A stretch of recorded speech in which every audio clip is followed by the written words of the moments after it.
You are fired. Get out. Sir, please, I am your daughter. What? That's impossible. Look at this photo, it is me. Sir, please, I am your daughter. What? My daughter is gone.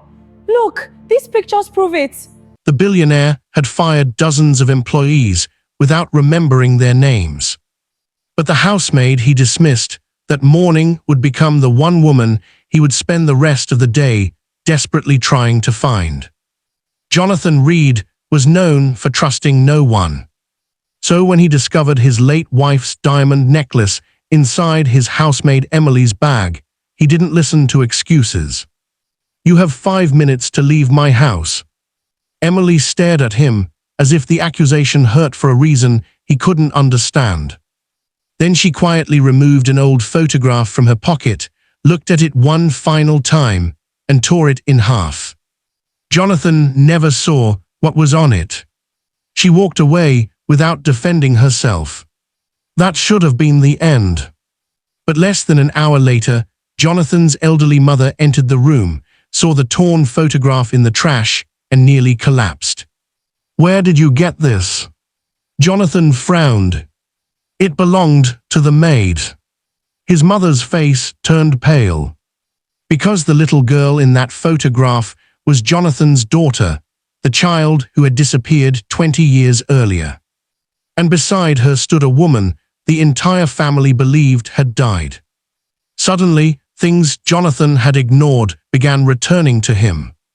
Emily's strange reaction to his daughter's childhood bedroom.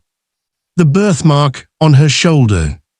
The way she once called him Dad before quickly correcting herself. And the mysterious letters she received every Friday but burned without opening. Jonathan raced outside. She was gone.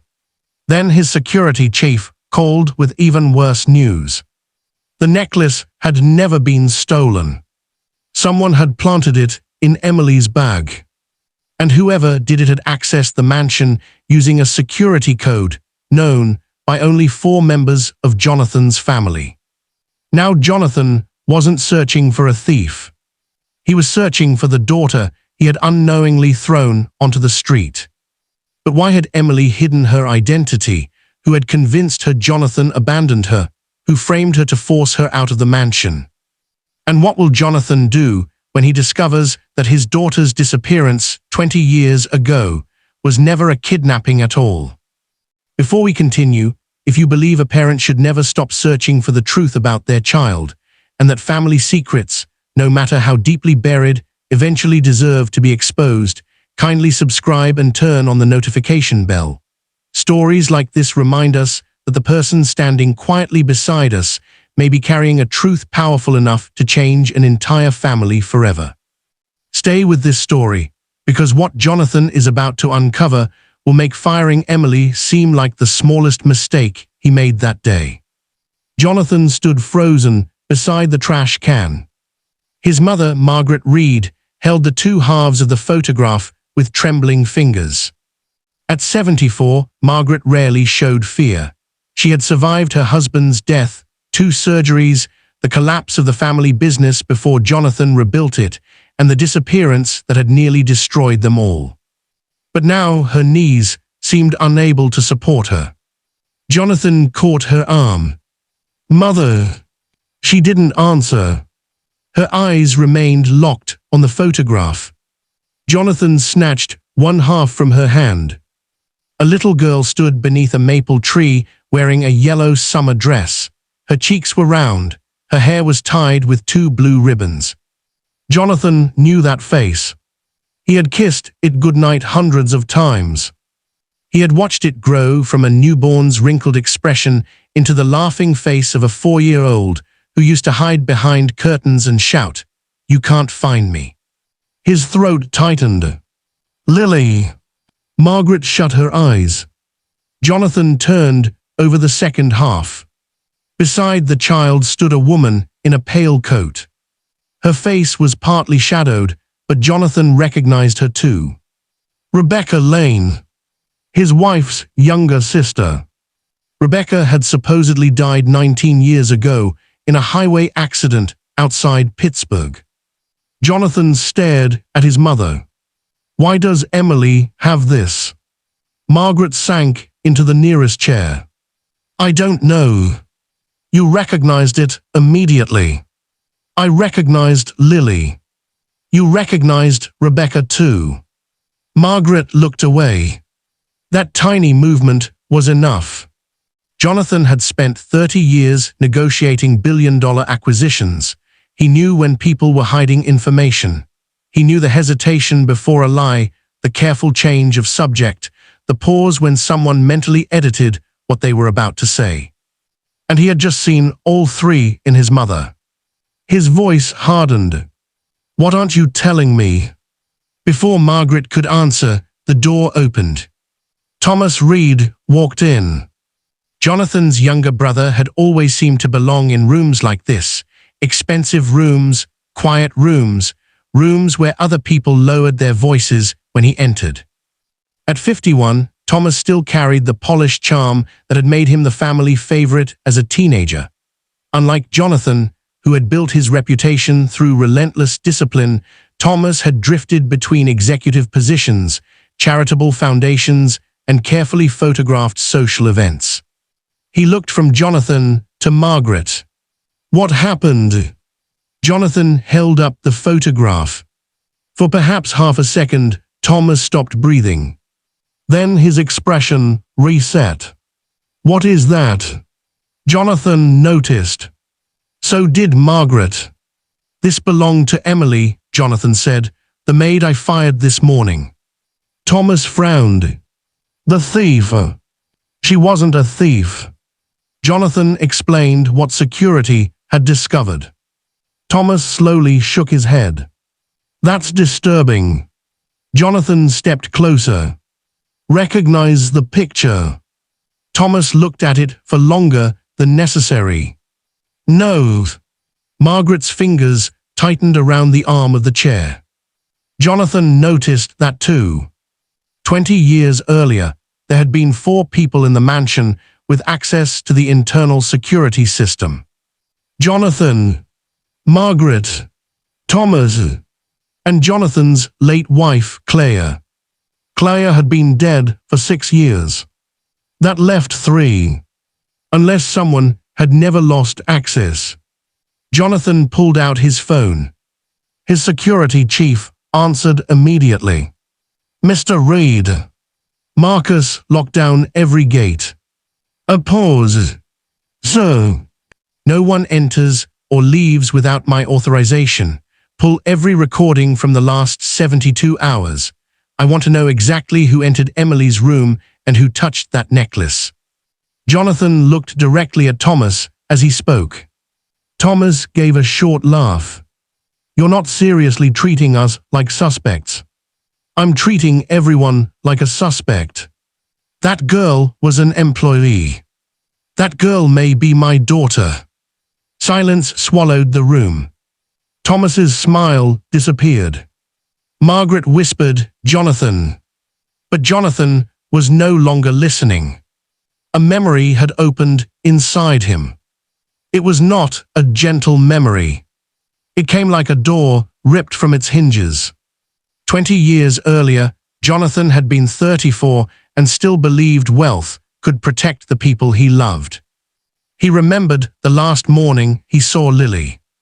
Claire was standing in the kitchen, barefoot, arguing with him. You promised, she said. I know. You said no meetings today. It's one meeting. You always say that. 4-year-old Lily sat at the breakfast table feeding pieces of pancake to a stuffed rabbit. Jonathan had bent down and kissed her forehead. I'll be home before dinner. Lily frowned. You said we were going to the lake. We will. Promise. He smiled. Promise. She held up her smallest finger. Jonathan hooked his around it. A pinky promise. It became the most painful promise of his life. He returned that evening to police cars surrounding the estate. Claire was screaming. Lily was gone. According to everyone present, she had disappeared from the garden sometime after lunch. The groundskeeper believed he saw a grey van near the service road. Police suspected kidnapping. No ransom demand came. No credible witness emerged. Days became months. Months became years. Jonathan spent fortunes. He hired investigators in 12 countries. He followed sightings from Denver to Montreal.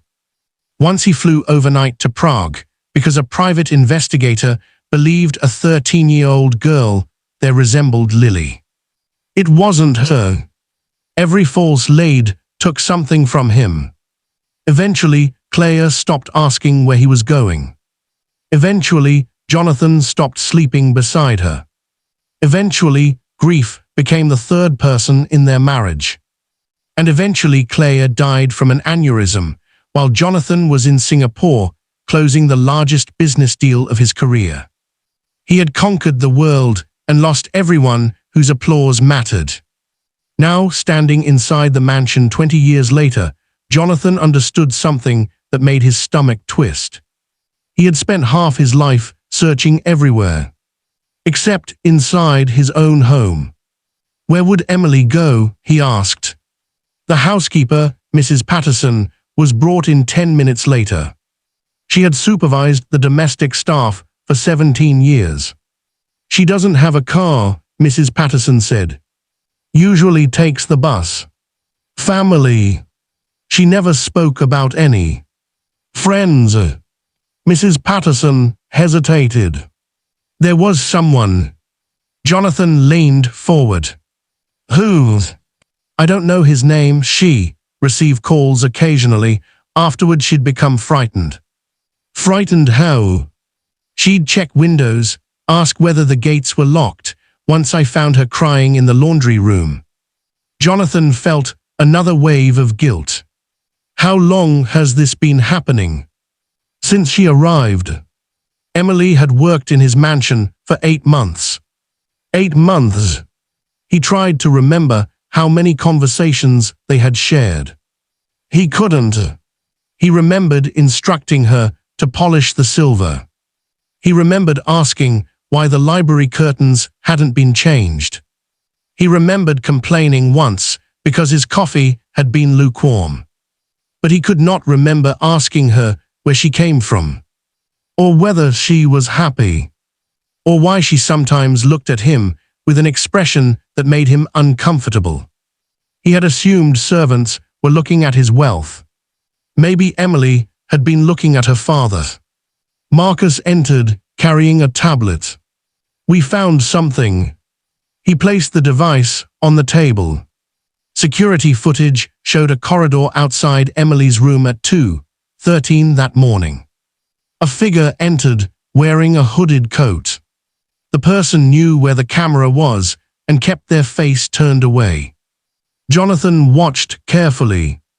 The figure reached Emily's door, entered a code into the staff lock, disappeared inside, then emerged 90 seconds later. Enhance it. Marcus zoomed.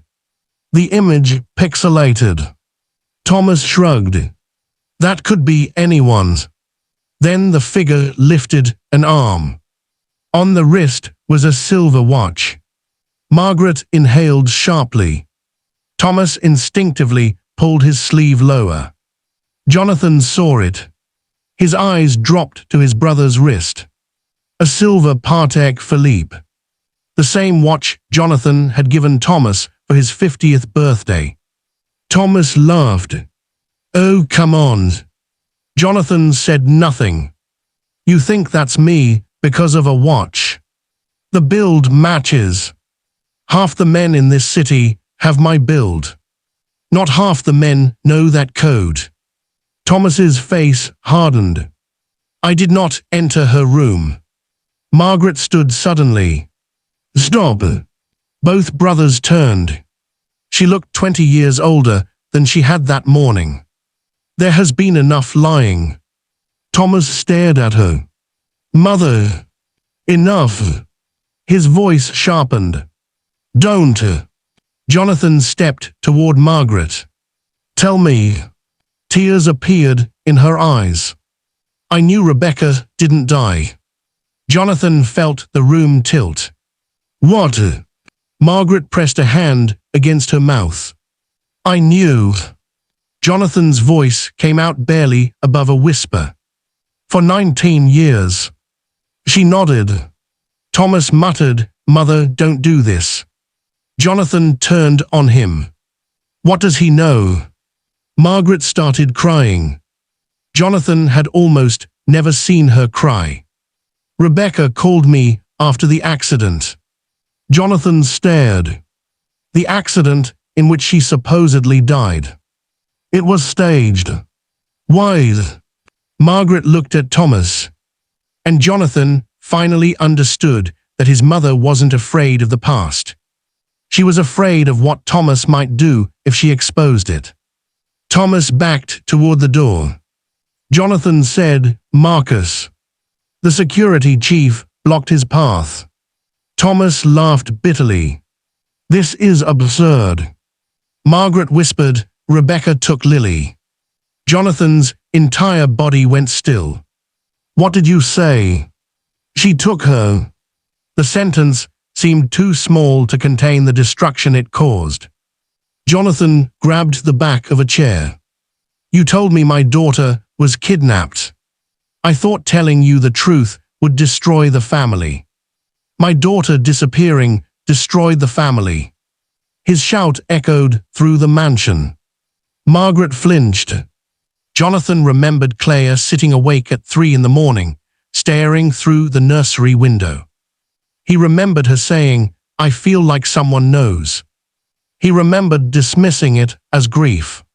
Someone had known. His mother. What happened? Jonathan demanded. Margaret's voice shook. Rebecca had gotten into trouble, debt, bad people. She asked Thomas for help. Jonathan looked at his brother. Thomas said nothing. Thomas gave her money, Margaret continued, then more, she couldn't repay it. Jonathan's jaw tightened. Go on. She discovered something about one of Thomas's companies. What? Thomas snapped, that has nothing to do with Lily. Margaret looked at him. It has everything to do with Lily. Silence. Years earlier, Thomas had secretly been using one of the Reed family's logistics companies to launder money for organized criminals. Rebecca discovered financial records proving it. She threatened to expose him. Thomas threatened her back. Then Claire became involved.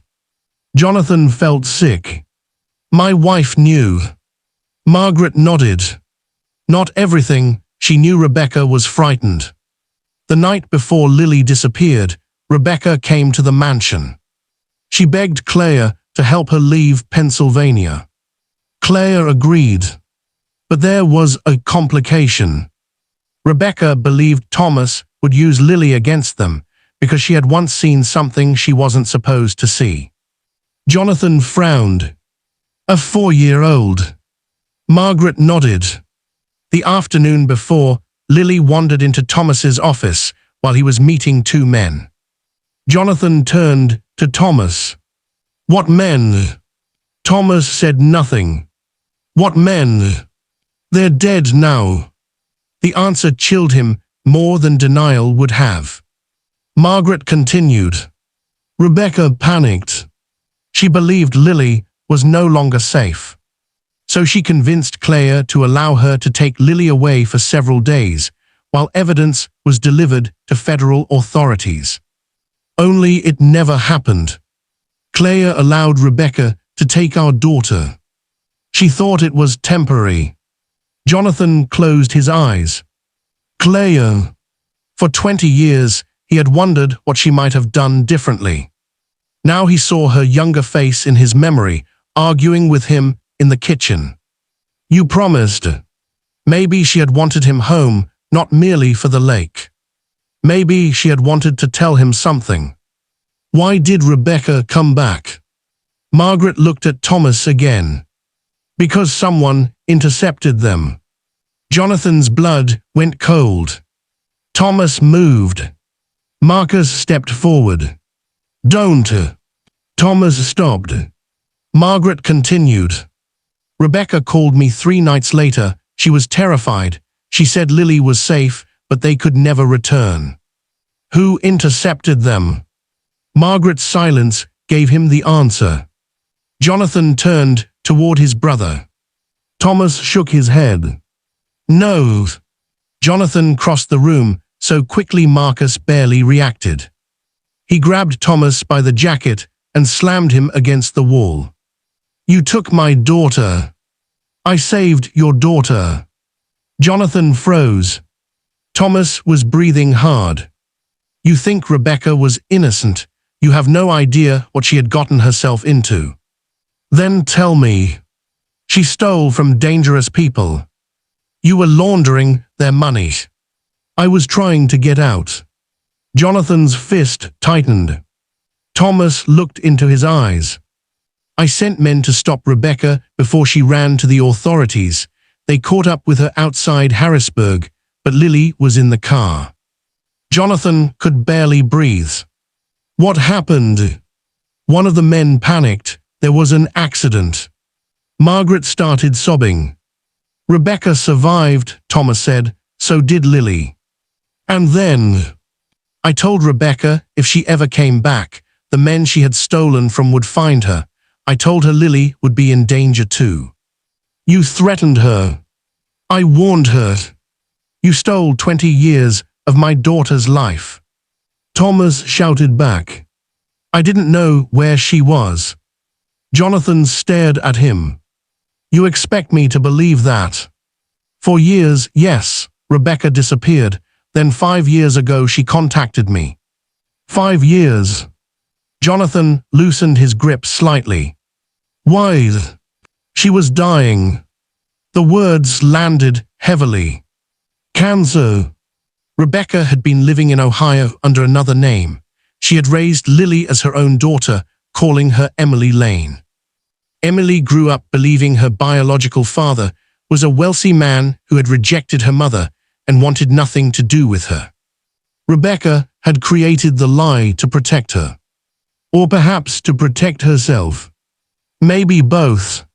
When cancer began taking her life, guilt became stronger than fear. She told Emily fragments of the truth. Not all of it. Just enough. She told Emily Jonathan was her father, Margaret asked. Thomas nodded slowly. Eventually, Jonathan stepped back. The mysterious letters. Every Friday. The photograph. The birthmark. Her tears in the childhood bedroom.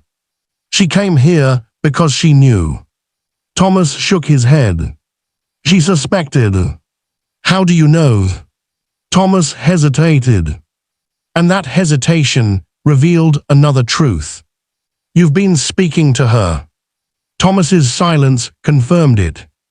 Jonathan felt rage return. You knew she was here.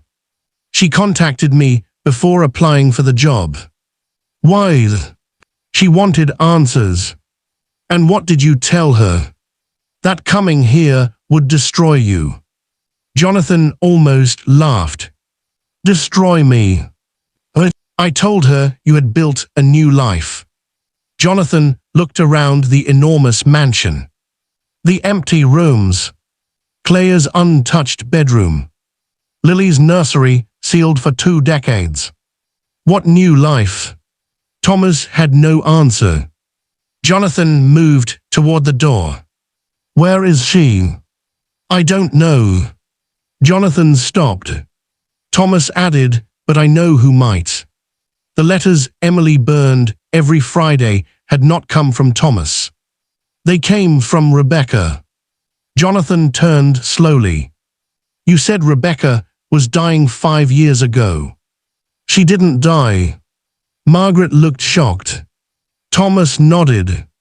She survived treatment. Where is she? I don't know anymore. She disappeared again. Jonathan's phone rang. Marcus answered his own device simultaneously. Both men listened. Then Marcus's expression changed. We found Emily. Jonathan grabbed his coat. Where's? Bus terminal downtown. Relief hit him. Then Marcus raised a hand. That's not all. He turned the tablet around. Live security footage from the terminal showed Emily standing near a row of lockers. A man in a dark jacket was approaching her. Thomas saw him. His face drained of color. Jonathan noticed immediately. You know him. Thomas whispered, his name is Raymond Cross. Who is he? Thomas looked at Jonathan. One of the men who stopped Rebecca's car 20 years ago. Jonathan was already running. The drive downtown took 19 minutes. To Jonathan, it felt like 19 years. Rain streaked across the windshield as the city blurred around him. He called Emily repeatedly. No answer. Again. No answer. Again. Straight to voicemail. For 20 years, Jonathan had imagined what he would say if he found Lily. He had rehearsed speeches alone. He would tell her he never stopped searching. He would show her the boxes of investigative reports, the newspaper clippings, the age-progressed photographs. He would tell her about the birthdays he marked every year, even after Claire died. But now every imagined speech seemed worthless. Because this morning, when his daughter had finally stood directly in front of him, he had called her a thief. You have 5 minutes to leave my house. He shut his eyes. The cruelty of the sentence burned. At the terminal, police units surrounded the building discreetly. Jonathan entered through a side door. Marcus met him. She was seen entering the lower concourse. And Cross. Same direction. Jonathan moved. Mr. Reed, police want you upstairs. That's my daughter. You could make this worse. I've already made it worse. He continued. Downstairs, fluorescent lights buzzed over an almost empty corridor. Jonathan heard voices ahead. A man. Then Emily. You lied to me. Jonathan stopped behind a wall. Raymond Cross stood 20 feet away. Emily faced him. She looked smaller without the black uniform she wore at the mansion. She held a backpack against her chest. Cross said, I protected you. You planted the necklace. You needed to leave. Why? Because you were getting too close. Emily's voice trembled. To what? Cross stepped closer. To people who don't want old stories reopened. Jonathan's fists tightened. Emily shook her head. My father deserves to know. Cross laughed quietly. Your father threw you out this morning. The words struck Jonathan like a blow. Emily looked down. Cross continued. You saw what kind of man he is. Rebecca warned you. My mother lied. Rebecca isn't your mother. Emily's face twisted. I know. Cross reached for her arm. Come with me. Emily stepped back. No. Emily. No. He reached inside his jacket. Jonathan moved before he could think. Get away from her. Both turned. Emily's eyes widened. Cross froze. Jonathan walked forward. For the first time in 20 years, he looked at his daughter, knowing exactly who she was. He saw Claire around her eyes, Rebecca around the mouth, and himself in the way she lifted her chin when afraid. Emily, he said. She stared at him. Or should I call you Lily? Her eyes filled instantly. Cross pulled a gun. Police shouted from both ends of the corridor. Everything happened at once. Emily ducked. Jonathan lunged. Cross fired. The bullet shattered a glass panel. Police tackled Cross. Jonathan hit the floor beside Emily. For several seconds, neither moved. Then Jonathan reached toward her face. He stopped before touching her. Maybe he no longer had that right. Emily noticed. You know. His throat tightened. Yes. How? The photograph. She looked away. Jonathan swallowed. I'm sorry. Emily laughed once bitterly. For firing me. For 20 years. You didn't know. I should have. How? I don't know. That answer surprised her. Jonathan had spent his life pretending certainty. For once, he gave none. I just know that somehow I should have known. Emily's anger cracked. I stood in your house for 8 months. I know. I kept waiting. I know. I thought maybe you would look at me and recognize something. Jonathan's eyes filled. I noticed things. But not me. The sentence hurt because it was true. He lowered his head. No, not soon enough. Emily wiped her face. I didn't come because I wanted your money. I know. I didn't even come because I wanted a father. Jonathan looked at her. Then why? She reached into her backpack. Inside was a bundle of letters. Rebecca's letters. Emily handed him one. The handwriting was shaky. Jonathan recognized it immediately. Rebecca. The letter explained what fear had prevented her from saying for years. Claire had known Rebecca planned to take Lily temporarily. But Claire never intended to keep it secret from Jonathan. She had written Jonathan a letter that morning. A letter explaining everything. She placed it inside his desk. Jonathan stared at Emily. I never found any letter. Emily whispered someone removed it. They both looked toward Cross as police dragged him away. But Cross shouted, wasn't me. Jonathan froze. Thomas. When Jonathan returned to the mansion that evening, police were waiting. Thomas was gone. His car remained. His phone remained. But he had disappeared through an old service tunnel built beneath the East Wing in the 1930s. Jonathan remembered using that tunnel as a child. Only family knew about it. Margaret sat in the library staring at the fireplace. Emily remained near the doorway. She had agreed to return only because police needed her statement. Not because she had forgiven anyone. Jonathan understood. Marcus approached. We searched Thomas's study. He handed Jonathan a sealed plastic evidence sleeve. Inside was an envelope. Yellowed. Unopened. Jonathan recognized Claire's handwriting. His name was written across the front. Jonathan. His hands shook. 20 years. The letter had been less than 100 feet from him. He opened it. Claire's words were simple. Jonathan, I know you'll be angry. Rebecca is taking Lily somewhere safe for a few days. Please trust me. Something is happening with Thomas, and I don't know how dangerous it is yet. Come home early. We need you. Claire. Jonathan read the final line again.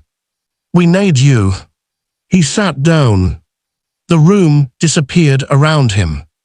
He remembered the meeting, the presentation, the applause afterward.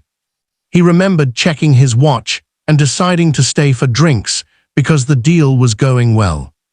He had promised Lily he would return before dinner. He had promised Claire it would only be one meeting. For 20 years, he had blamed a faceless kidnapper. Now he saw the smaller choices that had opened the door to catastrophe. Not caused it, but opened it. He covered his face. Emily stood across the room, watching him. After a long silence, she sat beside him. My mother, Rebecca, used to say guilt is strange. Jonathan looked up. She said it makes innocent people punish themselves and guilty people hide. Jonathan looked toward Thomas's empty chair. What else did she tell you? Emily hesitated. She said the person who frightened her most was Raymond Cross. Jonathan's stomach tightened. Thomas. No.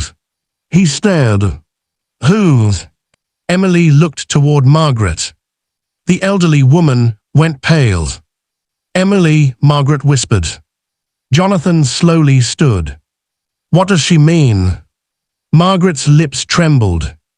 Emily reached into the bundle of letters and removed one sealed envelope. This arrived last week. She handed it to Jonathan. He opened it. Rebecca had written only 3 sentences. Margaret knew far more than she admitted. She wasn't protecting Thomas. Thomas was protecting her. Jonathan looked at his mother. For the second time that day, the world shifted beneath his feet. Margaret began to cry. I never wanted any of this. Jonathan's voice became quiet. What did you do?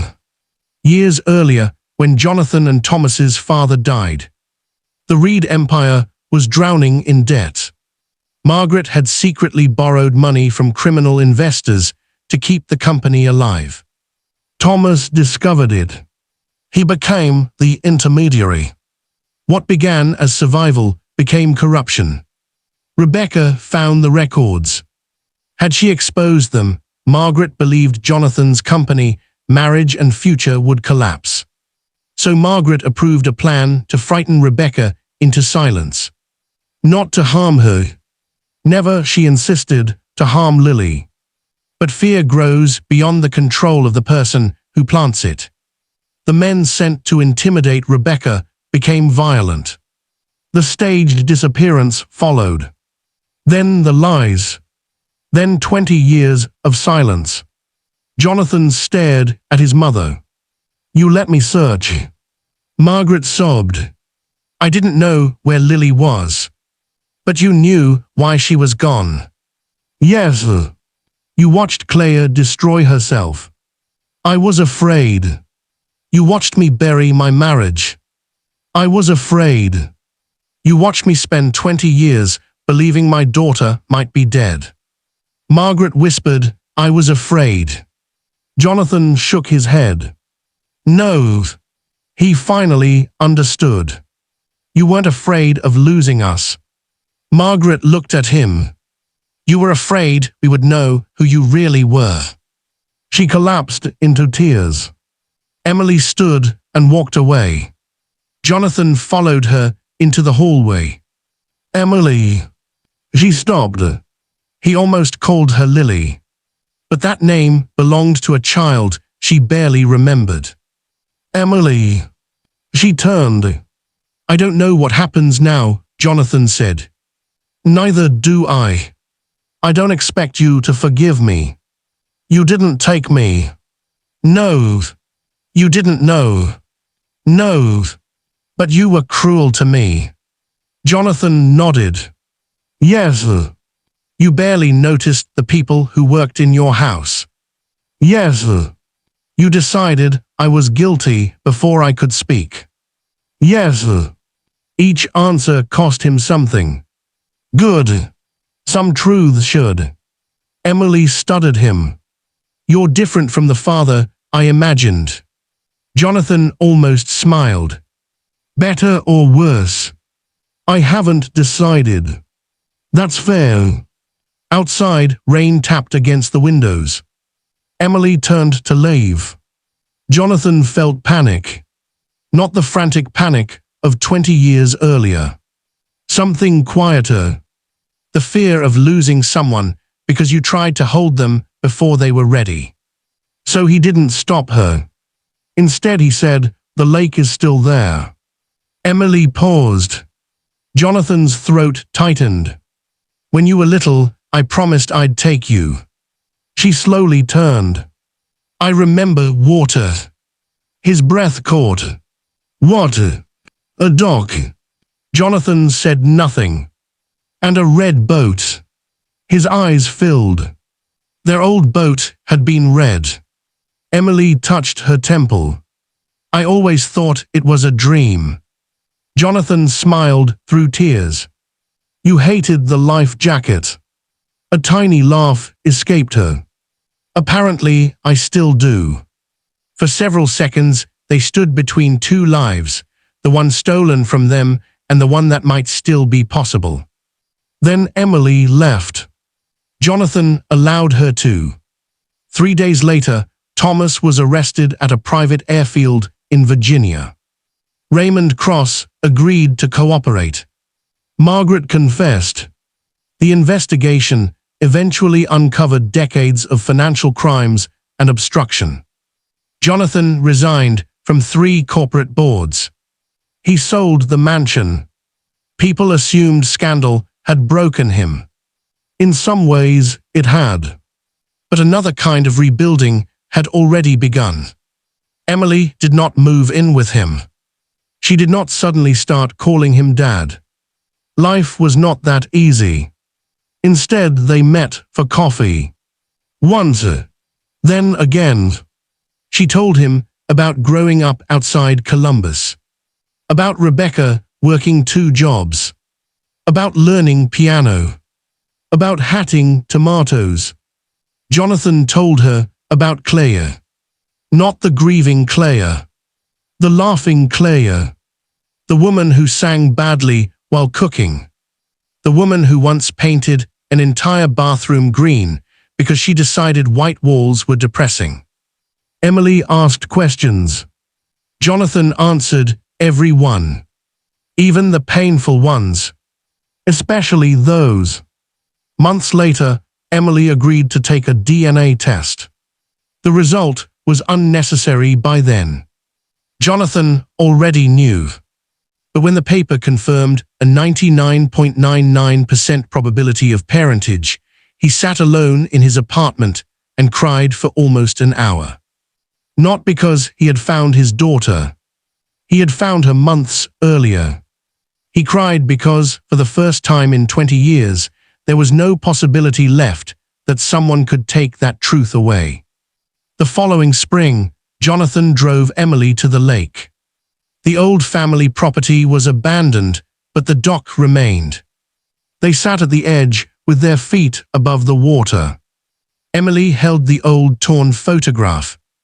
Jonathan had carefully taped it back together. Do you remember this day? He asked. Pieces. What pieces? You carrying me. Jonathan smiled. You refused to walk because you said the grass was itchy. Emily laughed, then became quiet. I remember feeling safe. Jonathan turned toward the water. Those words nearly undid him. Emily looked at him. Dad. Jonathan stopped breathing. She seemed surprised herself. Neither spoke. Then Jonathan looked at her. Yes. Emily smiled. You promised me a boat ride. 20 years collapsed into one moment. Jonathan laughed. And for the first time in longer than he could remember, the sound did not feel borrowed from another life. He stood and offered her his hand. This time, he said, I'm keeping the promise. Emily took it. Behind them, the trees moved softly in the spring wind. Ahead of them, the lake stretched bright beneath the afternoon sun. Neither could recover the years that had been stolen. They could not rewrite the morning Jonathan left for that meeting. They could not save Claire from the grief she carried. They could not erase Rebecca's fear, Margaret's choices, Thomas's betrayal, or the moment Jonathan looked his own daughter in the eyes and ordered her out of his house. But perhaps healing was never about erasing what happened. Perhaps it was about refusing to let the worst moment become the final one. Jonathan had spent 20 years believing finding his daughter would end the story. He had been wrong. Finding her was only the beginning. Dear viewers, if Jonathan and Emily's story touched your heart, remember this. Sometimes pride makes us judge before listening, fear makes families hide truths that should be spoken, and regret teaches lessons that kindness could have taught much earlier. If you believe people deserve to be heard before they are condemned, the parents should never give up on their children, and that love can still rebuild what years of deception have broken. Kindly subscribe to the channel and turn on the notification bell. Your support helps us bring you more powerful, emotional stories about family, justice, forgiveness, hidden truths, and second chances. And tell us in the comments, if you were Emily, could you forgive Jonathan for throwing you out before learning who you really were? And if you were Jonathan, could you ever forgive the family members who knew the truth and allowed you to search for your daughter for 20 years?